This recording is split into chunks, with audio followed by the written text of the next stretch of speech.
Hey, what's up everyone? It's your girl Brain Shanae, and today I am pretty much showing you my September wrap up. So please stay tuned.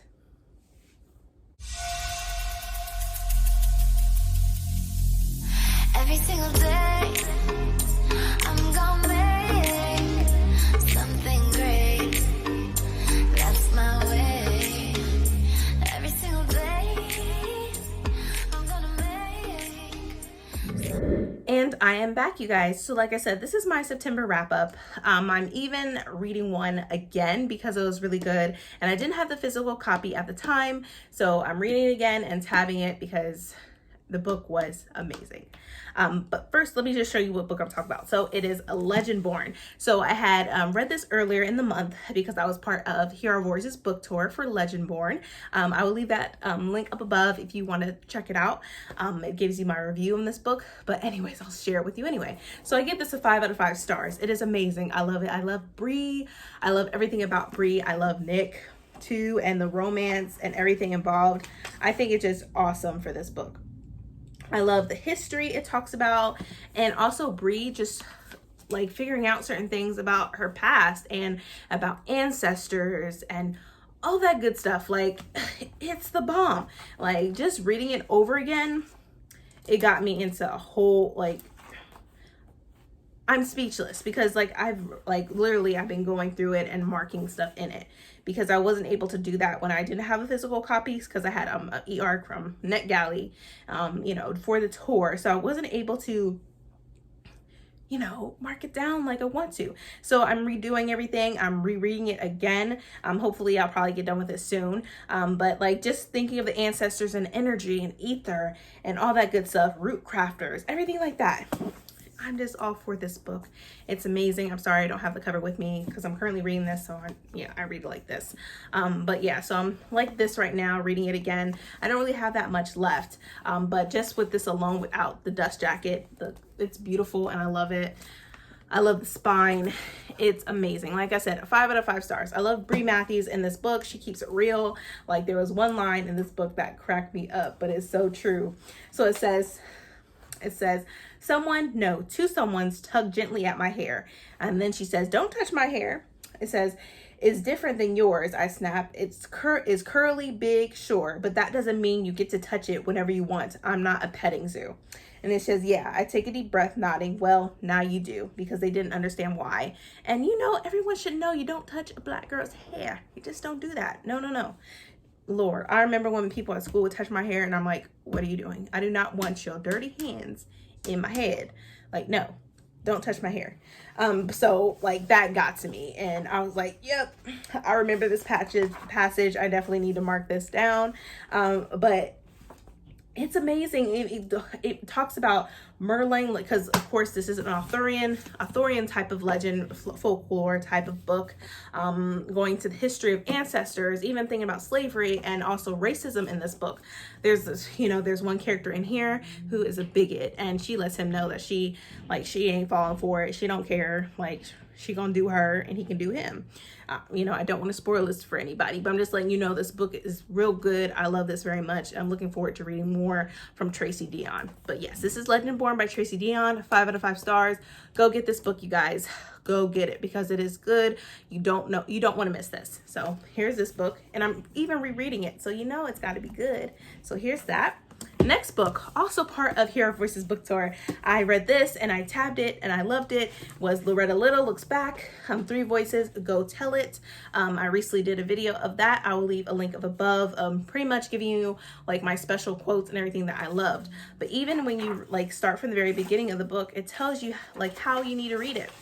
It says how to read this book with conviction, with attitude, with feeling, with friends.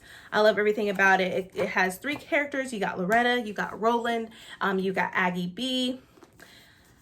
And it goes to deep history of sharecroppers and everything like that, of people poisoning their crops, trying to own their own lands, and people literally not giving them the money they deserve when they work their worked their sharecrops and picking cotton.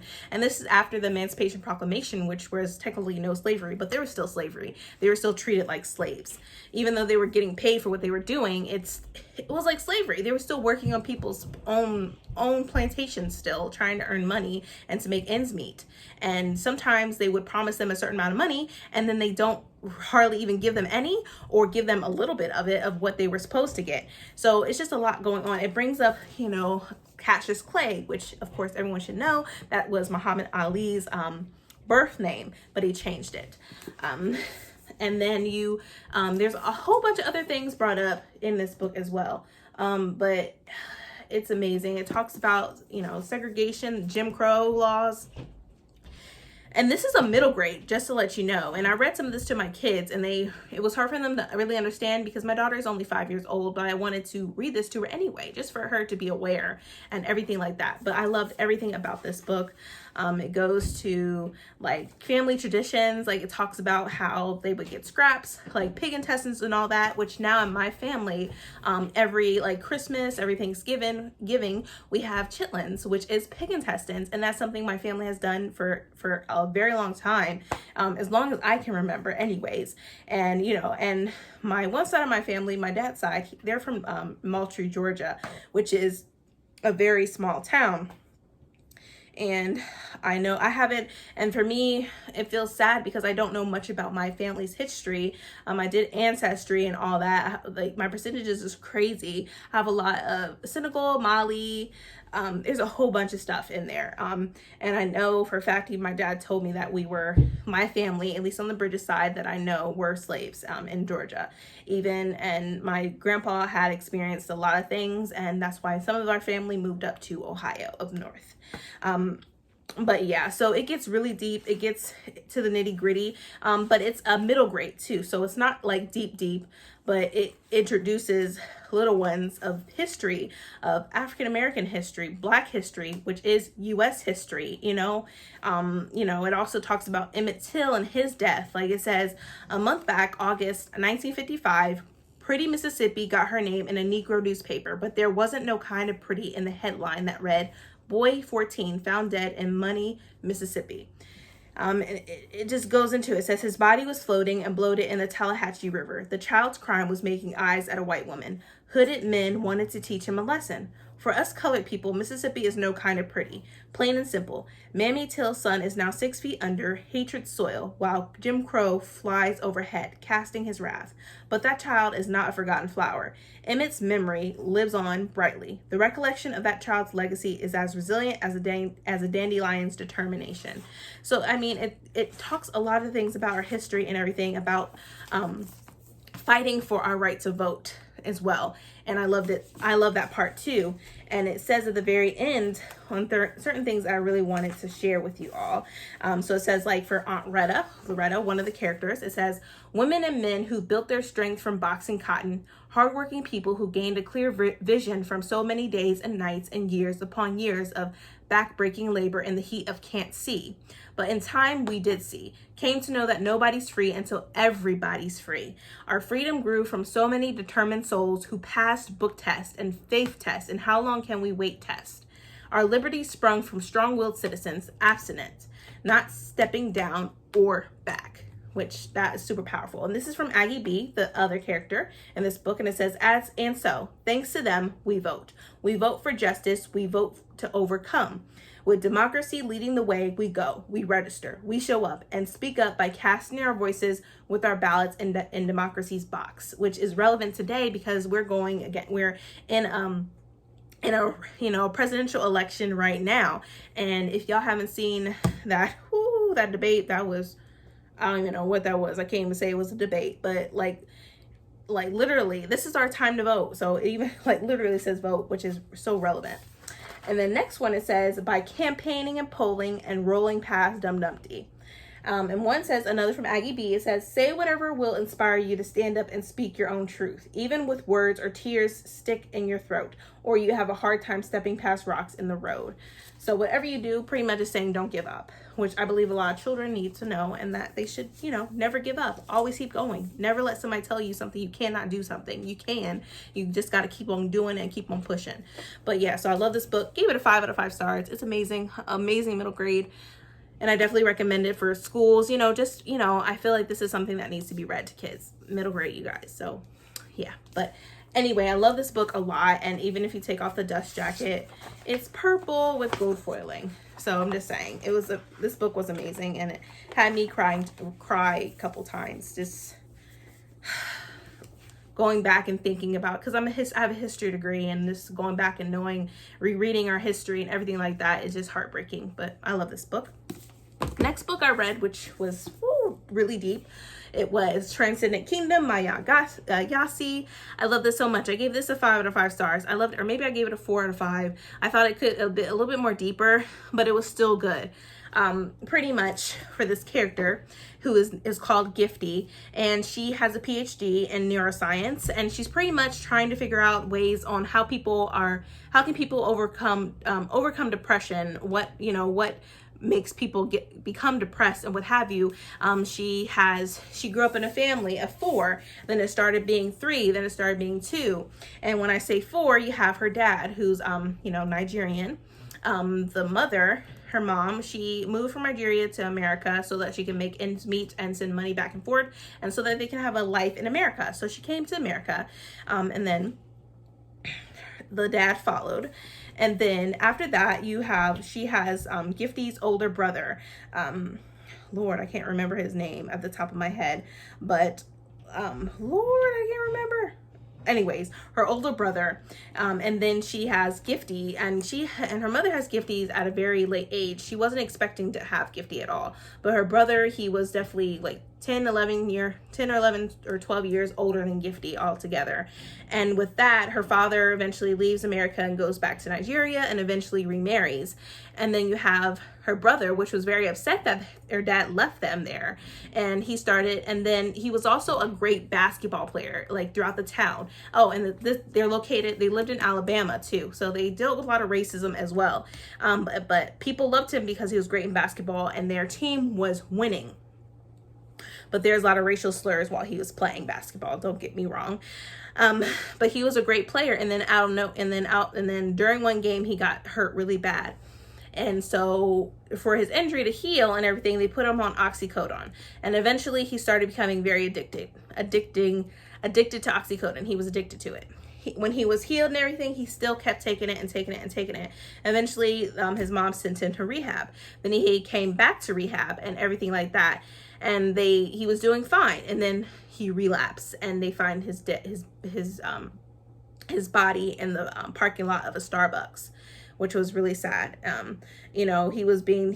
He was addicted, he was depressed and everything like that. And then her mother, after losing her son and losing her brother, Gifty lose her brother, her mom goes into a depression as well. And so with that, she sends Gifty back to Nigeria with her aunt to take care of her for a couple of months or so, or a year, what have you. And she comes back. And then Gifty decides she wants to do something and to pretty much become a neuroscience, have a PhD and everything, to figure out how to, to help other people that have fought with depression. I even have fought with depression myself during high school when my grandmother passed away. I just felt like nobody loved me, nobody cared. Like my family, they only care that as long as I'm in good grades, that's fine. Like I felt like I was invisible to my family, but I wasn't invisible to my grandmother. And so I was depressed, I was taking pills, I was doing a lot of things, and I wanted to end my life. Like it was really deep. But then my husband came into my life at that time, and he helped me. And like with this, I feel like Gifty, it's really mental, but she realized that there wasn't much she could do, especially to help her mother, because after years of her son dying and her brother passing away due to an overdose, her mother was still depressed and there was nothing she could do. She was trying to do anything in her power to help her, but she just could not get her mom out of the depression. And eventually, years later, her mom dies, but eventually Gifty does marry her person she works alongside at the lab where she works with, to figure out things on and why people are depressed and what they can do to get them out of that depression. So I thought that was very interesting, but it was a very deep book. I really loved it, going back and forth from when she's older and she's working on something as far as depression, and then it goes back to when she was a child and all that. And she even nicknames her mom the Black Mamba, because it felt like her mom really didn't care for Gifty, like she regretted having Gifty. So it was just really deep. I loved it. Could have been a little bit longer. I think there were some details that were missing that I think could have been in this book. So I think I gave it a 4 out of 5, but altogether it was still a good book and I loved it. And I love the cover as well. It was really beautiful. And if you take the dust jacket off, it has that. So I loved it. So if you haven't read this book, you should definitely check it out and see what you think for yourself. But I enjoyed it. Next book I read like this in 3 days. No, in a day. I got this book. Love this book. It was very, very deep, like so deep. And that is Punching the Air by Ibby Zaboy and Yusuf Salom. I bought this, ordered this from, not Amazon, but Barnes & Noble to get the signed first edition. So it was signed by both of the authors, and Yusuf Salom, he's from the Exonerated 5. So I was able to get their little signatures right here. So able to get that. But this really follows the boy Amal, who is pretty much is accused of pretty much like hitting a boy with a skateboard, where he pretty much is in a coma, and that wasn't him. He even admits that he takes the first he took the first punch, but he didn't take the last punch. That really, and the last punch is the one that pretty much someone accused him of doing and everything like that. But it's a lot of deep passages in this book, and it goes down. And so, like I said, he's considered guilty. And so he goes to, a juvenile detention facility, and he still takes classes or whatever just to get his credits to get either a GED or his diploma. And he starts to write, and he starts to make rhymes and everything like that. And he starts to say his truth in things, either by displaying it from his art or in his rhymes. And he starts to realize certain things about society and how, and today in America, our system is corrupt. The justice system is corrupt, and it has to be fixed. It has to be restructured, because it's structured against people of color, like literally off the bat. But here I'm going to share with you some passages because I love it so much. I had tabbed it. But anyways, let me see. So the first one, it says African American. Like, look at that. He has the shape of Africa. It says, when I turned 13, Grandma told me she'd take me to Africa.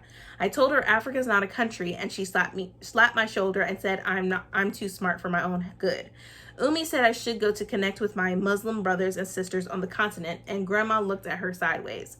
She said her church was organizing a trip to Senegal, and we'd go to some place called Gourd Island, and there'd be something called the Door of No Return. It's where slaves had to go through to get on a ship sailing to America. It's when African people lost everything and stepped out into a future they didn't know. So when the officers hold that door open leading out of the courtroom, I think of that trip that never happened and the door of no return. My life, my whole damn life before that courtroom, before that trial, before that night was like Africa. And this door leads to a slave ship and maybe a jail. Maybe jail is America. So also this book is written in verse, like as you can see, like the format and everything. So I really enjoyed that too. And it was a fast read as well, like literally a fast read. And it was also a very good book. Next passage, I'm just going to share this with you because it's deep. It says books.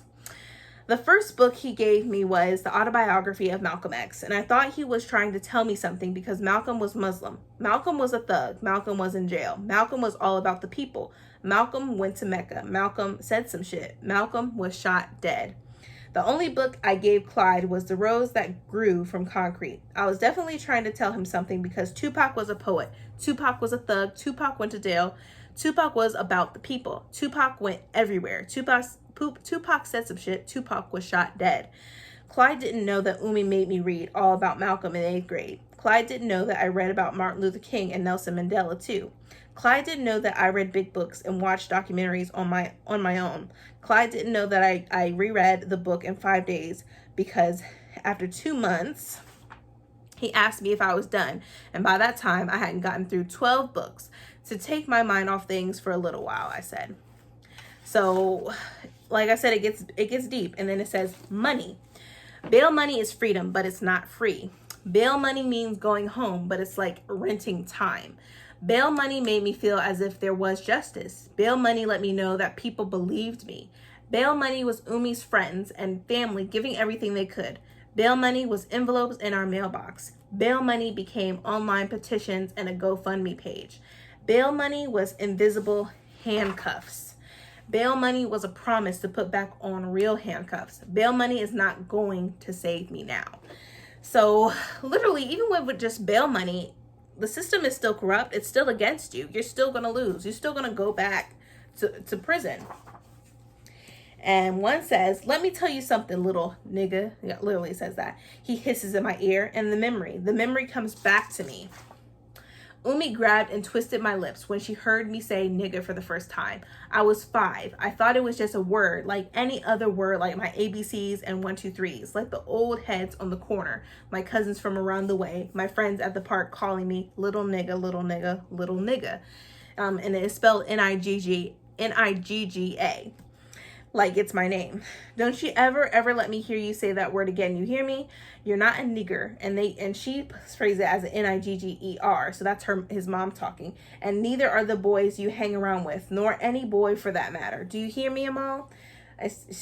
And he says, I just never let Umi hear me say it, because at school, on those streets, courts, parks, nigga was like brother. Nigga was like homie. Nigga was like enemy. Nigga was like everything that we are, were, will ever be. Ain't nothing but shit, like Umi had said. So it gets real deep. A lot of people don't understand why a lot of us, we call each other nigga and whatnot. And, from what my husband was telling me, it can be homie, it can be brother, it can be all the other stuff. But we don't use nigger. We use nigga, but not nigger.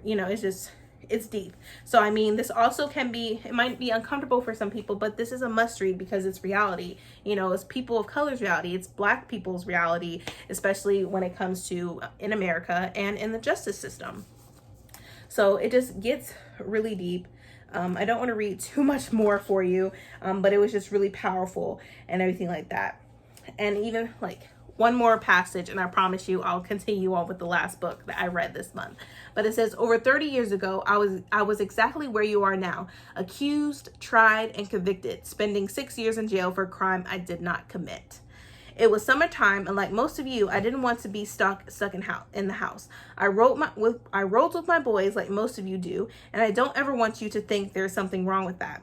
Your boys are like family out on these streets, but you gotta understand, when one of you fall, everybody falls or takes the fall. You know what I'm saying? I didn't rob that grocery store. I didn't have a weapon on me, but it was a matter of wrong time, wrong place. But wrong time, wrong place doesn't make you automatically guilty. I'm sure you all know the rule of law, innocent until proven guilty. But with it, it's guilty until proven innocent, which is very true in our, with people of color, especially Black people. And it says, I served 6 years before I was proven innocent. So literally that it's, like I said, it gets deep. And it even talks about the 13th Amendment and all that stuff. It says, Dr. Manood nods.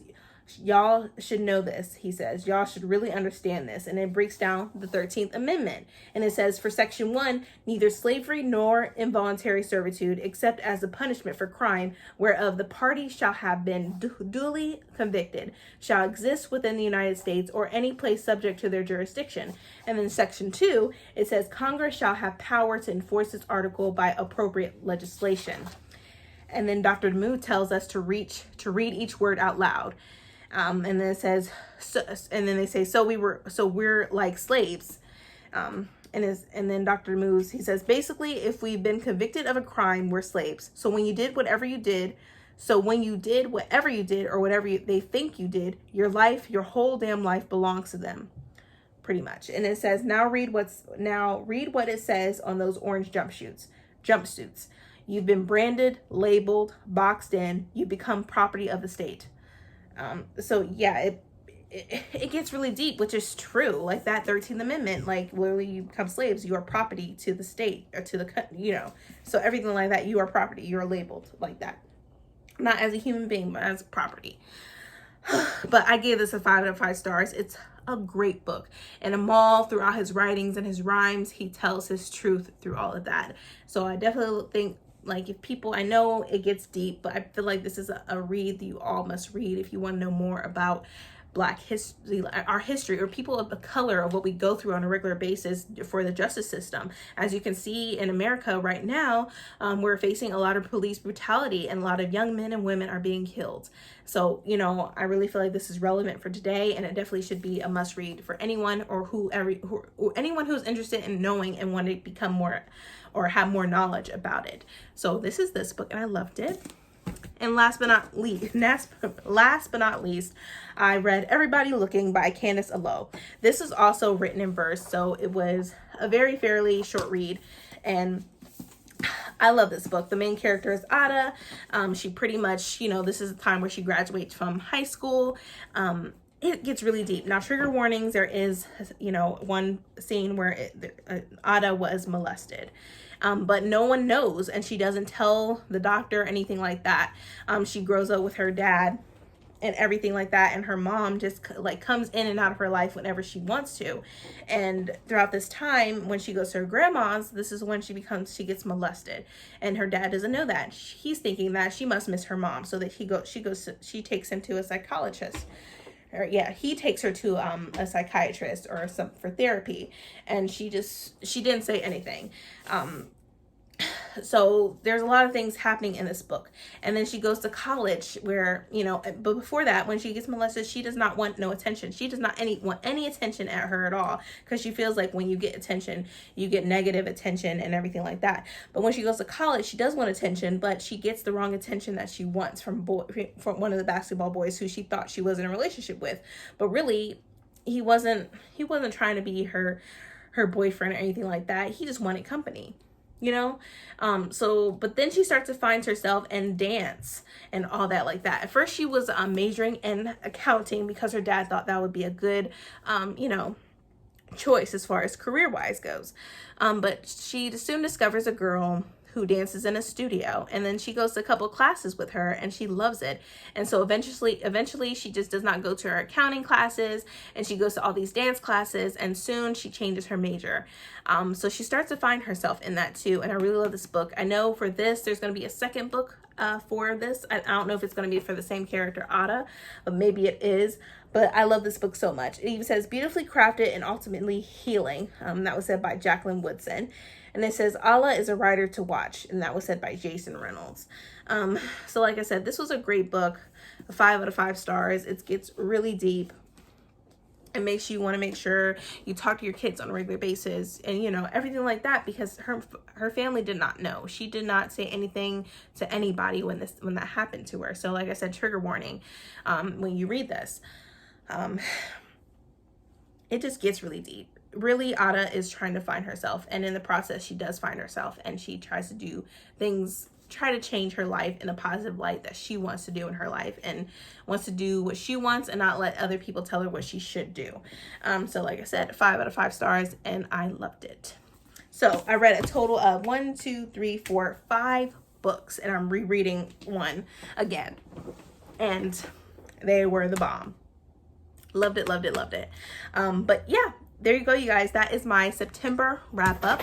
I hope you enjoyed this long video of mine. I just kept ranting. I'm sorry, but these books are really good. If you enjoyed this video, please give me a thumbs up. Also hit the subscribe button and that bell to be notified when I upload more videos in the future. But thank you so much, you guys. See ya.